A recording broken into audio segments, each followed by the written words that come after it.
The Democratic fundraising site, Actblue, is under investigation by a House committee after widespread allegations of fraudulent donations and lax rules for donor verifications. So what's going on? Joining us to unravel some of this is Georgia Congressman and former U.S. Marine Dr. Rich McCormick. Congressman, welcome to the program. It's good to be with you today. Thanks.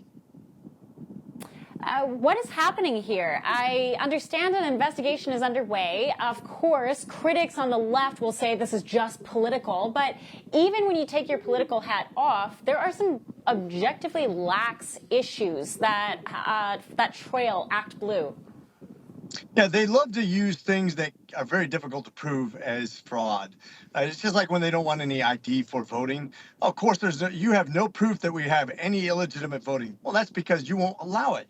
You won't allow us to track who's voting, who's mailing in ballots, how they came to be, and now, of course, how you're donating. When you have several small dollar donations where you don't have to put a lot of extensive information, but it comes from the same basically generic credit card, something you could buy in a store, so it can't be traced. Yeah, you're right. We're not going to have any evidence that you cheated again. And this is what the problem is. They continue to be very creative and ingenuitive in finding ways to donate in ways that are illegal. And we've seen it in the past. We've seen when Hillary Clinton got donations from China through basically money laundering. She had to give some money back.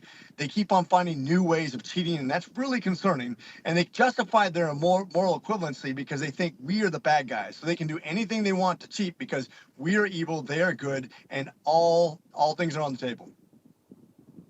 Isn't that the story of history? I mean, my goodness, every time we discover a new way for people to launder money or funnel money in fraudulent ways, and we create rules against them, they just find ways around it. Yeah, and same way with the way they use government money, basically to enlist Democrats and register them to vote, knowing that they're going after demographics that will vote almost entirely for the Democratic Party. They're using taxpayer money. That should never happen, but of course they're doing that. So we have a lot of things to clean up.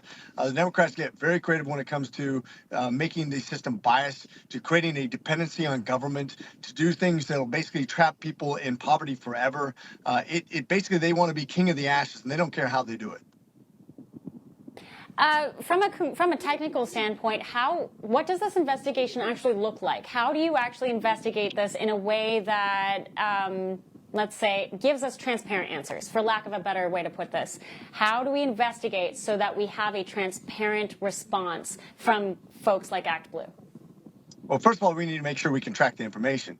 If you're putting in credit card information, which is really the only way to do it, if you're a cash donation, it has to be a very small value, still has to be associated with somebody's name. And of course, we have limits to how many people can vote, donate and how much. There's one lady, I think, that had 2,000 donations. She didn't know about any of them. So obviously her name was being used in vain, literally. But if you have a donation, you have to attribute it to somebody. A lot of people want to do things anonymously, keep it under $100. But if we make sure that people can't just anonymously give through credit cards over and over and over again, the credit card has no accountability because it's either a generic or something bought through with cash or somebody else's card. That's just another way to cheat. We need to make sure we have accountability. This is just adapting to the modern era of data and understanding that people will find new ways to cheat, and we need to keep them accountable. For all our viewers asking where One America News is heading in the future, we would like to introduce you to OAN Live. OAN Live is the best way to stay up to date on all of the hard-hitting, straight-shooting, national and international headlines.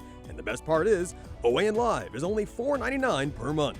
All the credible, honest, unbiased reporting One America News offers at a fraction of the cost of cable. Just go to OANN.com to easily sign up for OAN Live and stay informed.